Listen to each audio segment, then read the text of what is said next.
In exploring leadership, commercial architecture is a field that offers many fascinating elements. It's a world where knowledge work is made real in an often epic scale, where each project is a one-off, custom-tailored endeavor that takes years and costs millions. Architects first have to mold their clients' dreams into creative designs. This involves the delicate merger of creativity and imagination with their clients' expectations and grounding it all in the real world. They then need to translate it into drawings and specifications clear enough for the tradesmen to implement it in concrete and steel.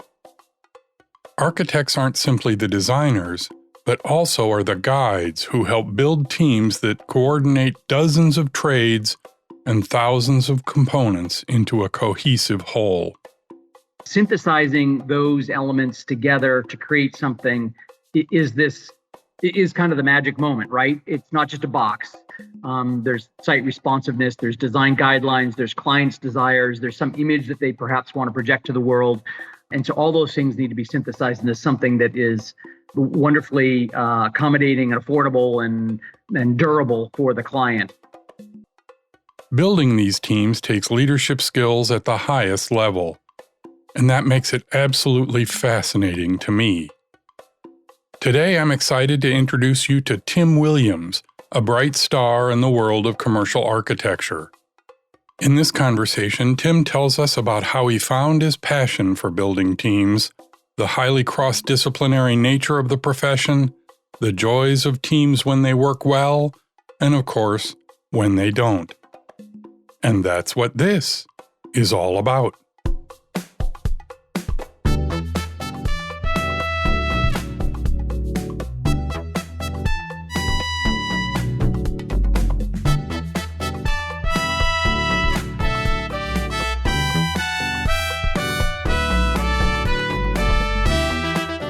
This is Leading Smart, the show about managing in the brainpower age. It's a field guide to the joys and challenges of leading and working in the modern workplace. I'm Chris Williams, your guide to the stories and ideas that I hope will inspire you to be a better leader in the world of knowledge work. In this episode, we explore leadership in the world of commercial architecture. This is episode 207, a conversation with Tim Williams.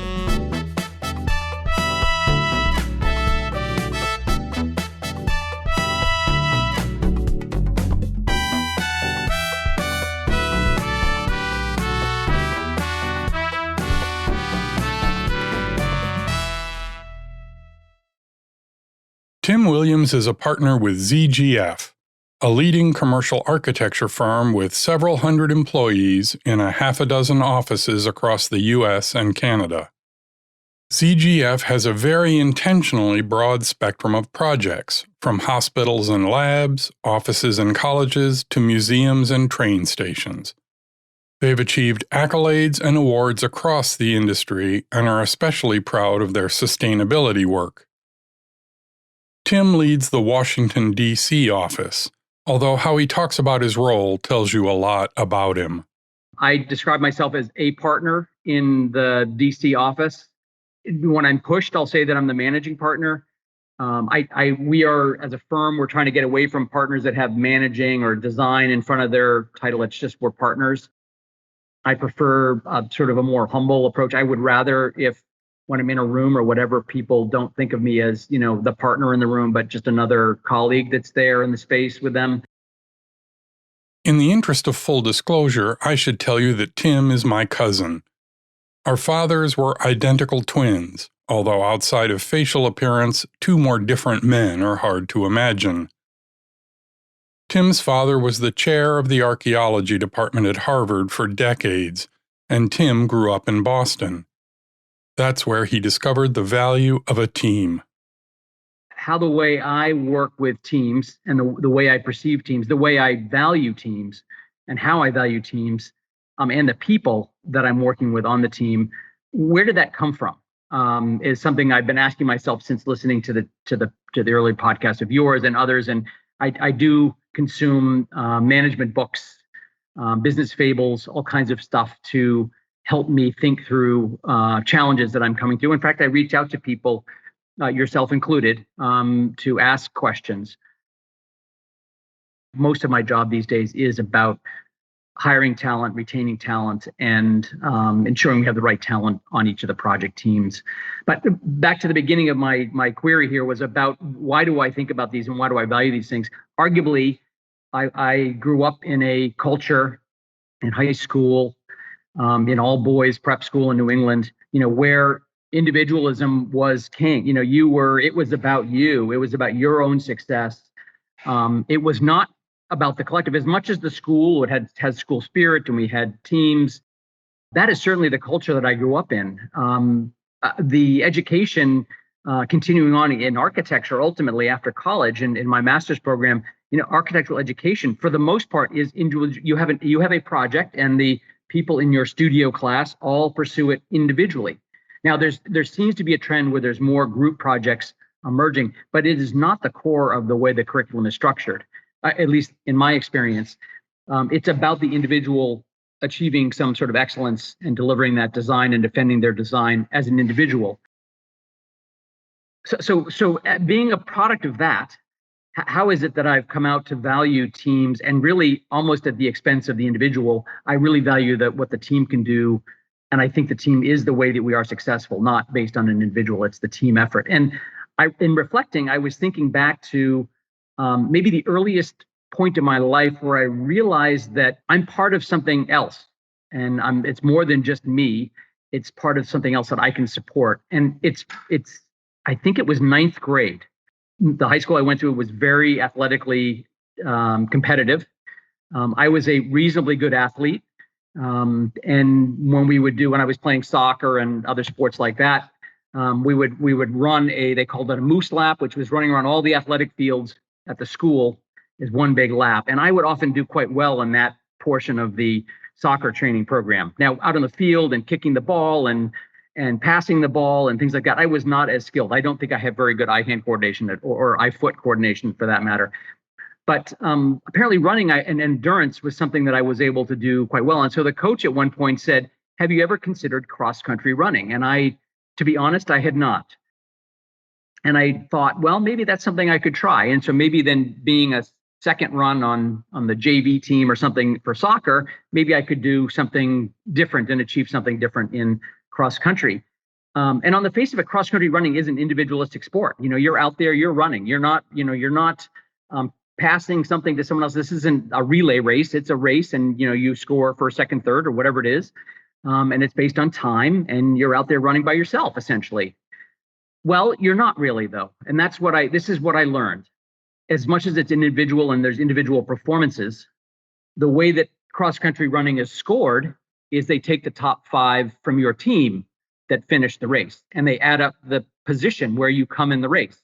So obviously, if you're first, that's really good. But you could be 10th or 15th or 57th, and you could actually be scoring for your team, and you could make the difference between the team winning or losing because you're displacing one of the other team's runners wherever you come in. And so the sprint at the end, the push in the middle, trying to get ahead of the person in front of you, it doesn't matter whether you're leading the pack or in the middle of the pack. Every time you're ahead of the next person, you're still contributing to your team's success.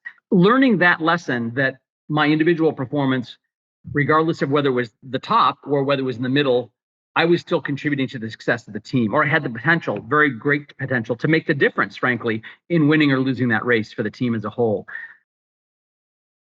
I don't know that if you had asked me in ninth grade whether I understood the import of that and how that would shape the way I see teams and people, and maybe that's not even the thing today, but it's in thinking about this question, that is one of these moments when I reflect back that it was the first time I realized that I could contribute to something and not necessarily have to come in first, to the success of something and not have to come in first.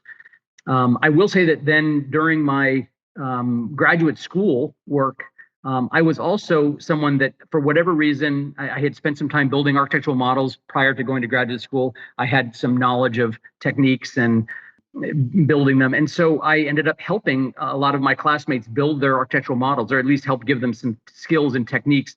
And arguably, I'm helping them do better, and perhaps at my own expense. But I never really saw it that way. I guess I felt that if I had something I could share, I would, and I did. And I would argue that understanding of helping others and not being very holding things too close has been a great strength in building teams and in building successes and with clients.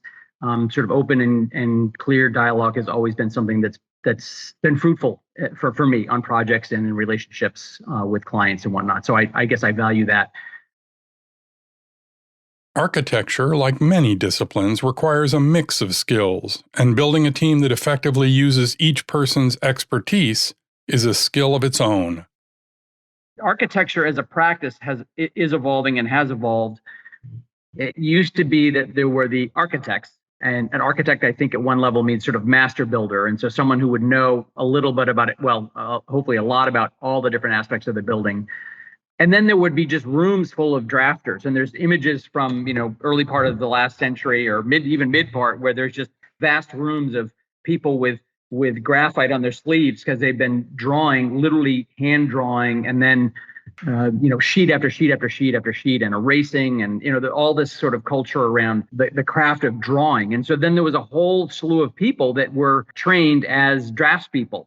And I think there's some engineering disciplines that continue to use them today, but architects largely don't use draftspeople anymore. We are the draftspeople, and I don't know whether that's because the technology has become easy enough where we don't need to have hours and hours and hours of work to get something drawn up. We can just do it ourselves. And when I say ourselves, it means that we hire all of them. They're all trained as architects, and they all ultimately, a vast majority of them will get licensed as an architect.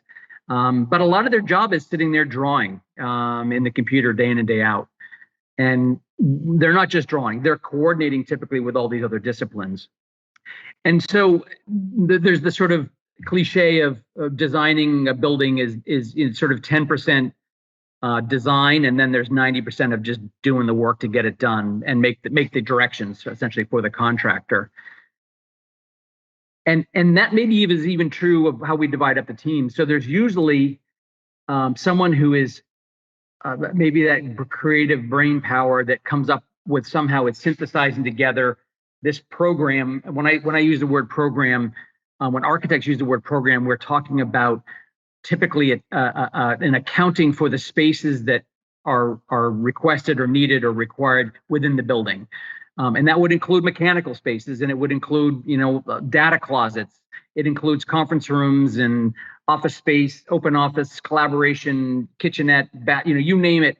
If you add up, so many square feet per each of those items on a tabular form, that's what we call a program. And so synthesizing those elements together to create something is kind of the magic moment, right? It's not just a box. There's site responsiveness, there's design guidelines, there's clients' desires, there's some image that they perhaps want to project to the world.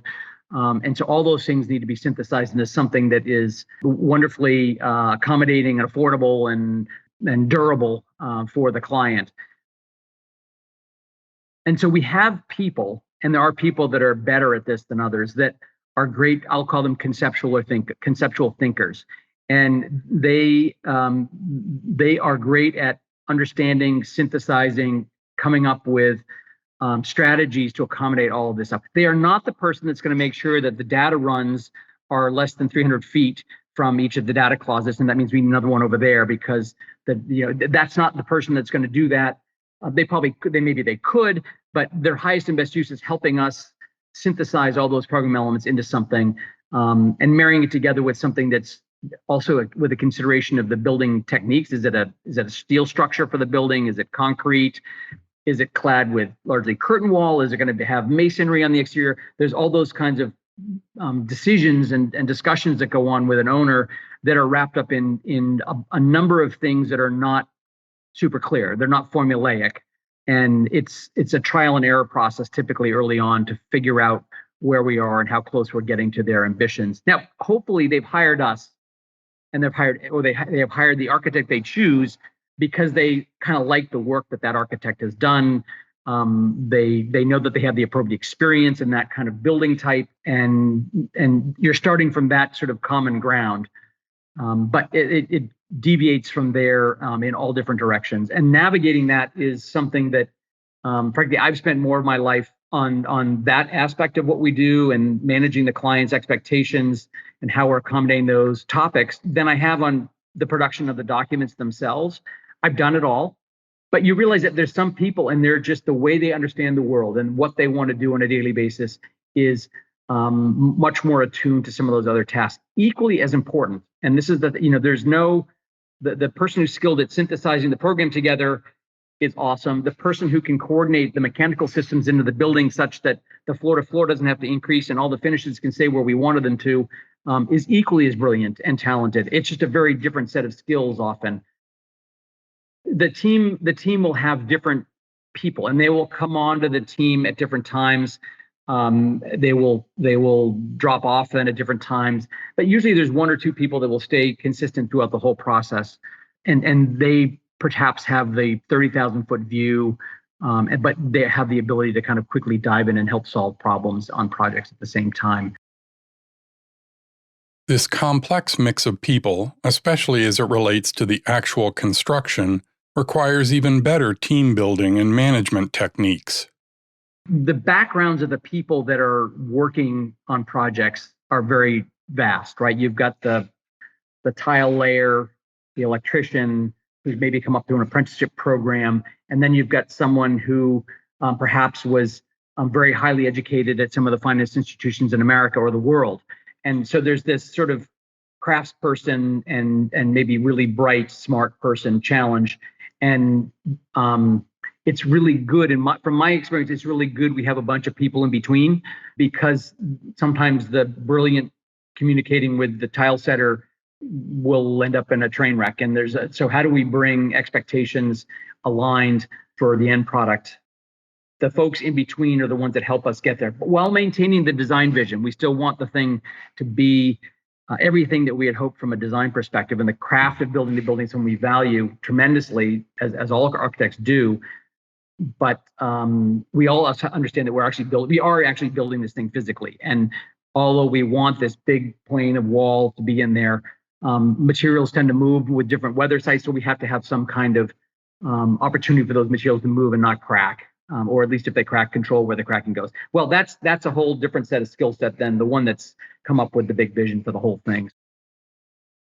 Because people are often, they've learned from past experience about things that are easier or things that will solve the problem. And part of our job is to often say, okay, but can we do more? And can we do better? And can we change it? Or is a new product come along that's going to allow us to do something differently than we did in the past? And we need to make sure that we're staying current with those aspects of our trade as well. So pushing some people that may want to just do it the same way they've always done it, but pushing them to think further is part of our role as well as sort of design leaders.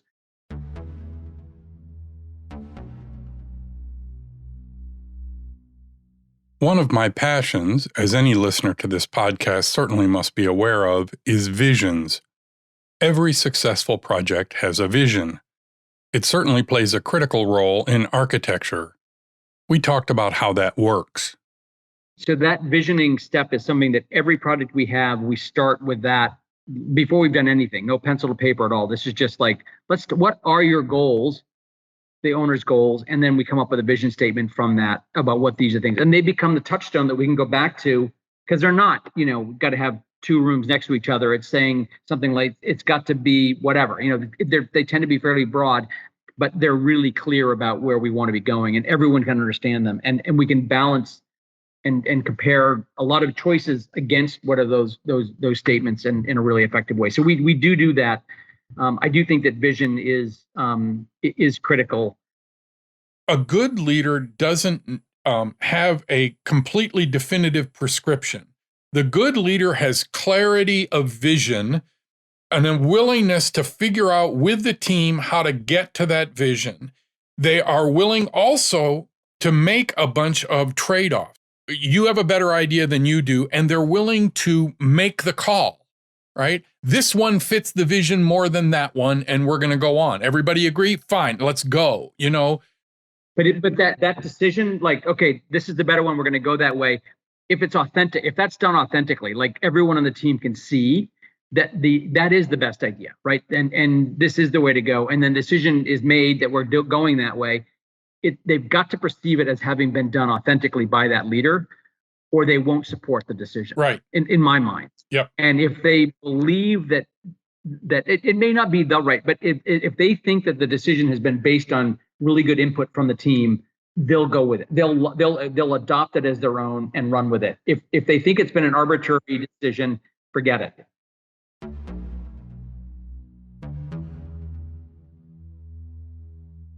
We then turned our attention to compensation. The challenges of rewarding this complex team are many, especially when you want to reward teamwork over individual accomplishment. And those challenges are compounded by the one-off nature of the business. A software company doesn't make a physical product necessarily, other than the CDs perhaps, but you make a product that is scalable, so to speak. I mean, once you make it, you can sell it, a billion times. We can't. We build them one at a time. And so the ability to reward financially is constrained simply by the fact that we are essentially selling our hours. And so we don't, build 6 more of these just like it and then reap, 100% profit on them because we don't have to do anything anymore. We'd have to move on to the next project and start all over again. The way typically that in architecture that people are rewarded is that, and maybe I can't speak for the entire industry, but in my experience, in architecture, that opportunity is the reward for a good service. Now, we have a profit share methodology within the firm. We obviously have hourly compensation. There's salary that we can adjust, but we don't. The sky isn't the limit on that, right? And the profit share, we had actually internally at our firm, we talk a lot about how do we want to do this. Is that we have this. We don't call it bonus. We call it profit share. And so we, as a firm of 6 offices across the country, we share all the profit evenly across the firm. And so if you're an employee in one office and that office has an okay year and another office has a killer year, you will benefit from the other office having had a great year because we push it around. It's a percentage. We state a percentage of your base compensation as our target for profit share every year. It's a target. So if we have a great year, we can overshare, as we have in the last several years, frankly. Or if we don't have a great year, we can dial it back. And so oftentimes the big announcement of the year is, what percentage of the profit share are we distributing? Is it 100% of the profit share? Is it 120? Is it 80? There's that big moment when that's sort of revealed. And the reason we do it, and the reason we call it profit share and not bonus, is that perhaps back to the very first question we were talking about related to the individual or the team, we want to have a culture where the offices aren't competing against each other. And frankly, internally, the teams and the individuals are not competing against each other, but acting as a team. And so we think that we have a system that rewards the whole rather than the individual along the way. Now, individuals are promoted and individuals get raises, but the compensation at any given level within the firm fits within a very narrow band. So it's typically not a financial compensation for excellence. It's opportunity, and that opportunity means continued advancement often. So I wondered how this team focus realized itself in performance reviews. They do them, of course, but what is the balance between individual performance and the employee's ability to work as part of a team? At the early stages of someone's career, it's 100% team, the ability to work with team members. The difference isn't really like bad design versus outstanding design. It's outstanding design versus kind of average design. By the time you're sitting at a desk in the office, we think you pass some level of muster from a design standpoint. We've seen your portfolio. You've been hopefully to a reputable program somewhere. I will say that I don't, whether you're Harvard or Idaho State, it doesn't matter. You can see the quality. You can see the quality pretty much in someone's portfolio. They're exceedingly good tools. Now, we can be surprised both ways, but as a low bar, you can pretty much see that someone's hitting a low bar or hitting a bar through their portfolio. And then just listening to the way they talk about design and their passion for design, it can come out pretty clearly in the interview process. Now we're not we do not have a lock on 100% hiring awesome people. We fail as much as we succeed, probably fail more often than we succeed. But usually the failure is on some behavioral issue that the person has that's not in their skill to design per se. Because we don't need everyone in the office to be the star designer. We need people to be really good problem solvers and collaborators and partners. And we need them to be complete their work in a timely fashion and do so in a way that's communicative to the team. We need them to be responsible for things that the clients are asking. I mean, there's a whole slew of things other than design that are really important traits that we are probably gauging more than anything else. This brought up one of my favorite questions, one I've spent a couple of episodes on. Do you have a fairly low tolerance for superstar assholes?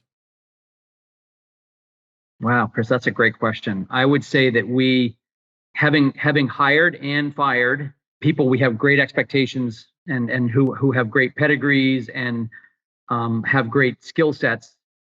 They're not always fully formed, and so we want fully formed. And so being outstanding at one particular aspect of what we do probably won't be enough. And the ability, if you're awesome but just cannot get along with other people, we will exercise that from the team. And that can be whether you're the star designer person, the one up there talking to the client about the vision, or whether you're the person coordinating the mechanical stuff into the building, and which is maybe more of an internal role than an external. We definitely have internal and external roles in the firm, and business people talk about those kinds of roles, and we definitely have those. I told you when I began to value teams was when I was running in high school. I think one of the first opportunities I had as a leader to really effectively make a change was on a project. I was brought onto a team where I was replacing an existing project manager who was having a hard time working with the client's project manager. And this person did not have, the employee did not have very good words for the project manager on the other side. And I wonderfully wanted the opportunity to lead the project. So I said, I'll do it. But I was incredibly fearful of this person because I had heard such horrific things about them.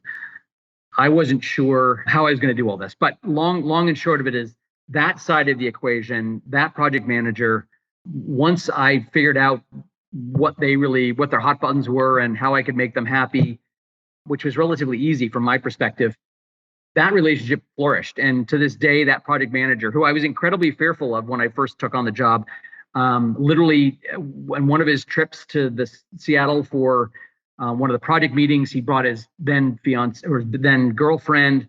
We went to dinner, and I took him to this dinner place down in the Pike Place Market. They had a meal that they thought was the best they had ever had, and apparently I went home to home, and they went out on a little walk on the waterfront, and he proposed to her that night. And to this day, we chit chatted. So anyway, so this person that I was afraid of ended up being a dear friend, a long-term dear friend at the end of the day. So that side of the equation was solved readily. But I realized that there was something else going on in the team. So it wasn't just that our previous project manager couldn't get along with the owner's project manager. Internally on the team, there was something that was wrong. I knew most of the people quite well on the team. And this was this had a team of maybe 7 or 8 people. Which for an architecture firm, that's a sort of medium, modest team. Some of the projects I'm working on now, that's a couple million square feet in the DC area. We have teams of 20 architects. So, half of that or a little less. It's a good sized team, but it's not huge. And it was a mix. The team mix there was one very senior technical architect. So the in-house side of the equation, very senior, very well respected in the office. Someone I didn't know exceedingly well, but by reputation, I thought this guy, he'll help us out. We're going to be in good shape. The rest of the team was actually fairly young people that were exceedingly committed to architecture and wanted to do the right thing and do a great thing. they were not getting along with that senior technical architect at all, the rest of the team. And this person would go off and have meetings and not tell the rest of the team he was meeting with the consultants. All these sorts of behaviors that were not about how he brings these other people in and leads them and guides them and enables them to succeed. We had all this behavior about kind of rat holing his information over here, and then why weren't they knowing what was going on, and he blamed them. So I realized that this highly regarded individual, highly skilled, older than I was, more experienced than I was, person was the root of why this team wasn't really working very well. And I needed to replace him. And at the time, I went to the partner in the firm at the time, and he said, I don't know, Tim, this, you can't do that. This is this person, and they can do that, and they're going to execute this. And I said, yeah, but no one else in the team is productive. No one wants to do anything because they're not included. And I said, we've got to do this. And they thought about it for a week or two, and then finally they came around, and I kept insisting, and they said, okay, we'll do it. So we switched that person out. We didn't actually replace that person on the team. So we removed this senior technical person, did not replace him, but we leaned on emerging younger talent within the team. And these weren't, fresh out of school people. These people had enough experience that they were probably ready to take the next step. But we encouraged them to step up, and they did. And the project ended up winning an AIA award in the city for where the building was sitting. The owner was happy. The performance of the building it happened to be a music venue, so the performance, the quality of the environment inside the building was incredibly important, and we hit all the metrics and exceeded them. Anyway, a wonderfully successful project at the end of the day. But without removing that one person, who arguably was the most senior technical person on the team, I'm not sure we would have gotten the same result. We unleashed a couple of the team members, kind of unleashed and really blossomed on the project. And then what went on, and you asked before, how do we reward people for success? Well, they've gone on to lead other projects and have great roles in other projects as a result of the success that they had on that particular project. But it took, removing that one individual that was not behaving in a team fashion. And I, doing this thing, I was like, am I doing the right thing? If I just screwed the project up, and is it going to fail now? And, I didn't know. And I read all kinds of books about changing people out and changing talent out. And is it the right thing to do? And of course, there's an immediate kind of hit, right? So you struggle for a little bit, but then you come out of it. And again, I think we went considerably higher than we would have had we stayed with the same norm. So it's that willingness to take the leap, that you've got to make a change and go forward, but not do it too rashly. Like, it's not just like that was one bad meeting, they're gone. It's got to be more like, okay, there's a pattern here. We've had a conversation with the person. They're not changing. We need to address this and act. And so what I've just relayed to you from that earliest experience, which was, umpteen years ago now, to one more recently where we changed up someone. This happened to be the sort of design lead, face of the client lead on an incredibly prominent project in the DC area that we were pursuing, but no one else in the office is willing to work with that person. And we had tried and tried and tried and tried. They were very talented, but no one else. Literally, there were two individuals that, from my perception, they were younger, talented folks that were enamored with this person enough that they wanted to continue to work with him. And I thought, well, if those two people are continuing, things will proceed, we'll be okay. So one by one, those two people came to me and said, I can't work with this guy anymore. And I thought, okay, any of the people that had any reason to want to be working with this person have now just told me they can't. So that was, at that moment, I realized that I didn't have a choice any longer. No one else in the office wanted to work, and it was too destructive. And this was after maybe 18 months of struggling with this decision and spending way too much of my life dealing with this issue about do we, don't we. The final straw for me, so as the managing partner in the office, I don't demand respect. Hopefully I'm earning it every day, and I'm enabling people. And I think my leadership style is one of enabling, and I like that idea. But I'm also engaged in the projects, and so some people said I'm more engaged in the projects than they would expect from someone in my role. I don't go in and try to inflict my will on the project as much as I want to understand what's going on. So frankly, when clients ask me, or when I'm talking about what we're doing in the office, I have some semblance of knowledge. And with 90-ish folks and I don't know, dozens of projects, it's something that I still love the idea that I can talk about each of the projects that we're doing at some level. So I do touch base with the projects. There was a meeting and I was kind of grazing in the meeting and I made a comment and he looked at me and he said, "Why do I have to listen to you, Tim?" And I thought, I hadn't even said like, do this. I just had been asking like, can you focus back on this particular aspect I didn't quite understand? And then he turned to me and said, why do I have to listen to you? And I thought, okay, so if he shows me zero respect, zero, he must. And then the complaints I hear from all the employees about not showing respect, which I had not sort of seen. I don't typically see it, right? It happens in a conference room or over here, or I'm not there. But when I realized that he was willing to look me in the face and just say, essentially, you, why do I have to listen to you? Who are you? I realized that he would say it to anyone, and probably something a lot harsher along the line, which was consistent with the things I've been hearing. But that was the moment where I realized, like, okay, we're done. This is after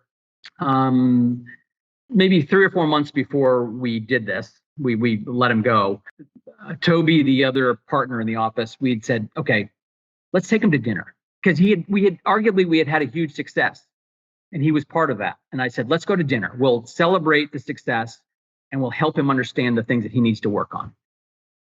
So we expensive dinner, whatever you want. We had the goal was to have a nice evening, congratulate, celebrate as a team, but then also talk about the things that need to be worked on. And we got through the congratulatory part and we were talking about the things that really need to happen to change. And he immediately was talking about partnership and advancement in the firm and all this. And we're like, but these are the things that you need to, like we laid it out, like these things need to improve or change because they're not going to help you. He'd been on a PIP, a year before, and we had done everything to try and help him understand these behaviors. But anyway, obviously we got to the place where the very hard decision was that we needed to separate ways. But, the client immediately called up and was like, "What have you done?" And I'm like, "Don't worry, it's for the better." And, now we're probably a year into that, after that. And I would argue we have met and exceeded their expectations. So it was the right thing to do. But that's a really tough moment. But when you see that talent doing so much destruction around them. And I relate, one of your earlier podcasts, you talk about this exact kind of behavior. And it certainly is replicated in the architecture environment.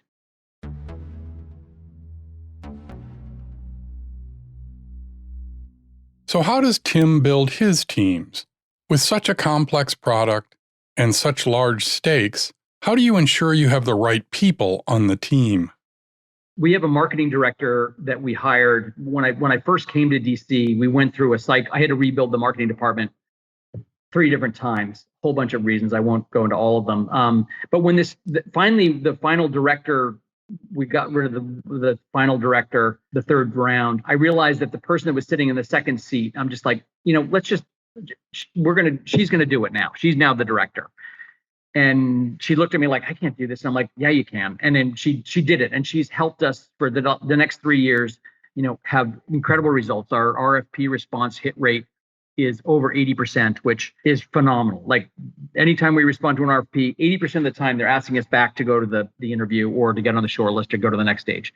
Phenomenal hit rate. And it's all because of the work that she's been corralling. But if you look on the face of it, she shouldn't have been in that role, but we decided we were going to go there. And so she's the one that says that we have created an environment in the office that's enabling other people to kind of go to the next level and take on that next level of their career development and advancement. And that's something I'm really proud of, because I think good people, talented people, when you present them with a great opportunity, they need a base sort of skill set, right? They can't just be fresh out of school. But once they've got a base in there, rather than holding them down longer, releasing them sooner has been a really great thing. I've been stunned in a really good way at seeing how once you kind of release some people, how they just continue to rise and do great things. That's been a great revelation for me in terms of talent. And that's why when I can't financially pour money at people, but I can pour opportunity. And that is often what is a huge motivator for people is that opportunity and more responsibility. And so where I'm going back to the marketing director, she is someone that has been utilizing that 90-day period that's hired, and then within 90 days you're conditional. She has used that more liberally than anyone else. And I love it. I love the fact that she gets to the 90-day period and she's like, it's just not working. We're going to move on. And she's done it a number of times, and she has built a remarkably strong team because she set just exceedingly high standards. And if you're not there, move on. I think it's built respect because the other people that are there realize that when people aren't hitting at the same level that they are, they're not going to be around longer. They're not going to carry that dead weight for very long. And I think it's built her a lot of loyalty from the folks that she expects a lot, but she rewards a lot, and she doesn't. That standard doesn't vary from person to person. She expects of everyone, and it's a great trait. When I asked Tim how he builds leadership within his team, it was not a shock for an architect to ascribe at least some of it to the physical layout of their office. I talk about building leaders, like everyone. I want everyone in the office to be a leader, and that's probably too much, but that is the goal. I want you all to be leaders. And so, how do we create a culture where you're going to become a leader? And I don't think that's by having other leaders tell other people what to do all the time. It's about listening to everyone. It's about trying to let the best idea for the project come forward. So the focus is on the project, not on an individual or not on a firm. It's on the project and the owner's needs in that project. That's the focus. So if you're contributing to the success of that thing, we're all ears. One way that we've kind of made it manifest is that the ZGF partners around the firm typically have offices, whereas most of the rest of the staff are out in sort of open office situations. Now, the offices for the partners have various degrees of openness. The ones in Seattle, there's definitely walls and they have a sliding door that they can close it off, but 99% of the time those doors are open. It's a very open environment.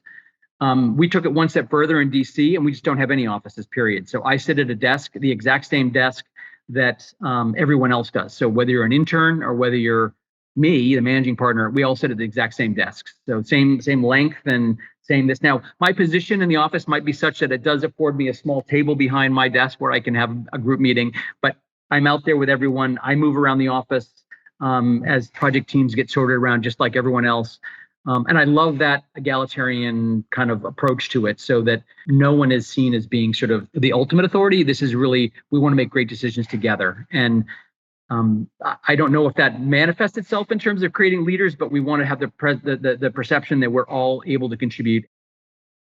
We had a new employee join the team, a really prominent project team. I think she had like 3 years of experience, so super early on in her career. And yet she's emerged to be the third most important person on that project team, just by the way she works as a team, the commitment she has, the skill set she brings, and her focus on getting it done. All those things have meant that she's just risen to be the number 3 person on that project, with arguably tremendously less experience than other team members. And some team members have come to me and be like, but I have way more experience. I'm like, yeah, but she just did this, and this. Did you? And so they kind of get it, that we're looking at your performance and what you're contributing and your willingness to contribute. All those things will continue to make you successful. One of the hardest parts of being the leader is being open to new ideas, to be willing to recognize a better idea when it comes along. I find that I sometimes think I know a direction for this is what's going to go down, and I'm not always wrong. I'm not always right. But I love when the smarter people in the room or others in the room are able to help move it to somewhere else and come up with a solution that isn't what I thought was what it should be, but ends up being a good, if not better, answer. I've often learned that there's many ways to skin the cat. And so I have a way to do it, but there are plenty of other ways that are as good, if not better. And being willing to let it go in a direction that you didn't think it was going to be, as a leader, is a really important thing, because it's what allows the team to then own it rather than it being your thing that you're driving. And that's super hard.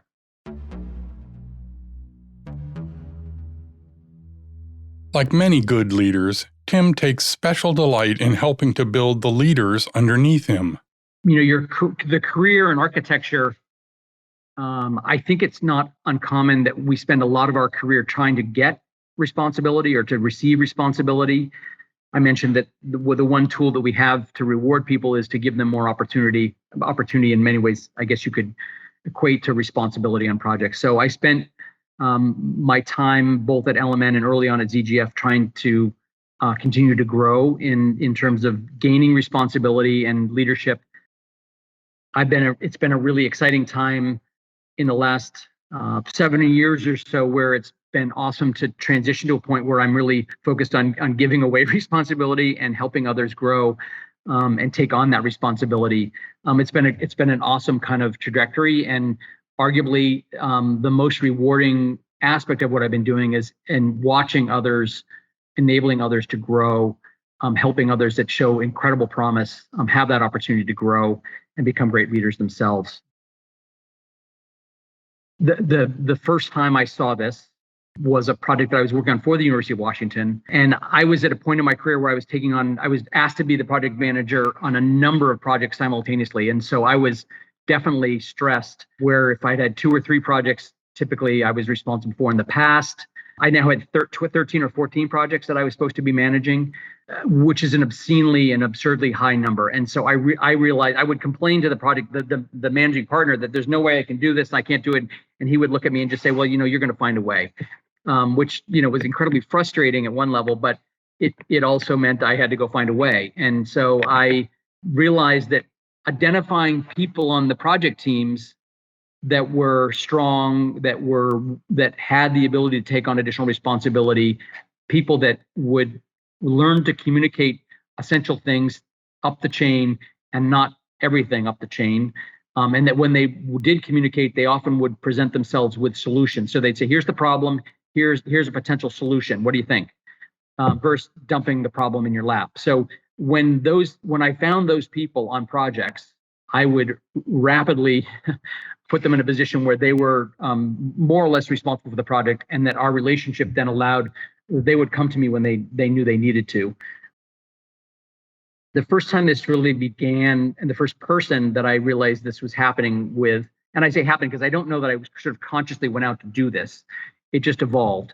But she was someone that was a great technical architect, just a great person, great team kind of collaborator, and that the client had begun to really find the way she engaged to be very appealing to them.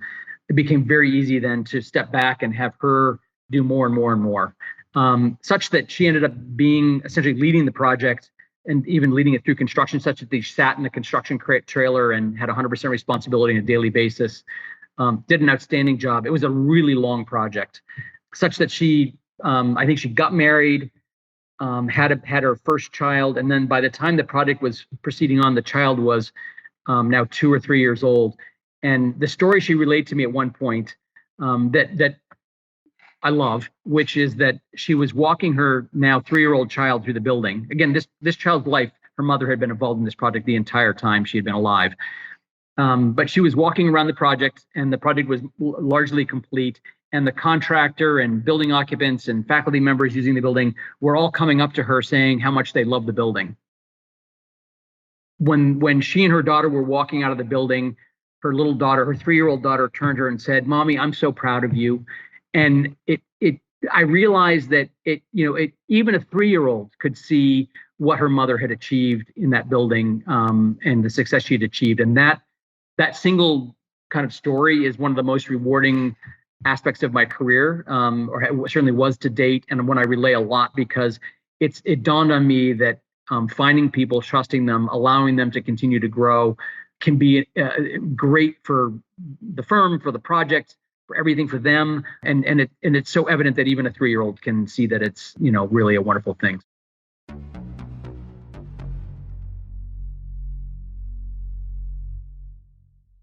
In summary, Tim has found his life's passion in building not only great and useful structures, but in building and leading teams.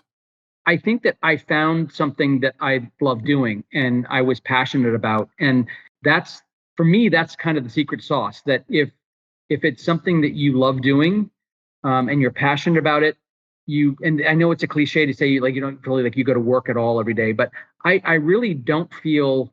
But there's certainly days when I feel like I've been at work, but I've never really envisioned what I do as, I'm going to punch a clock and I get remunerated and I go home and do something else. It's usually architecture and leading teams and thinking about making cities better. It is all consuming for me in terms of the way I love interacting with the world.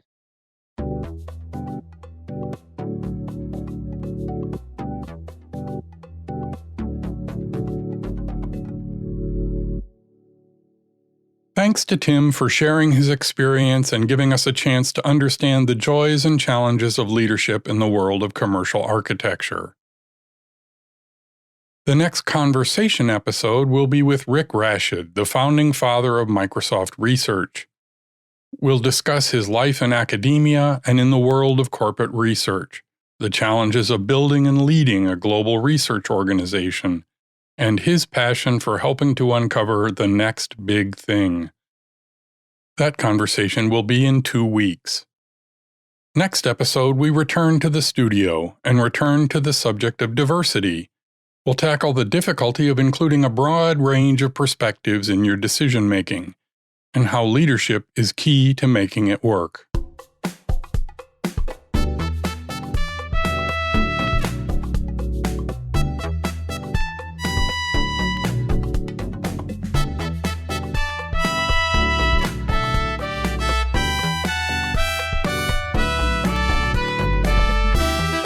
Leading Smart is from me, Chris Williams. You can find out more about the show and discover other resources for leaders at my website, clwill.com. If you like the show, please share it with your friends, especially on social media. Referrals are the greatest source of new listeners. I'd also love your feedback. I'm the CL Will on Twitter, LinkedIn, and Facebook. Or send an email to pod@clwill.com. That's it for this episode. The next episode returns to the studio to continue our discussion of diversity. We'll discuss how a broad spectrum addresses a host of cultural issues. I hope you'll listen. Until then, please remember that each of the several dozen decisions you make today are part of Leading Smart.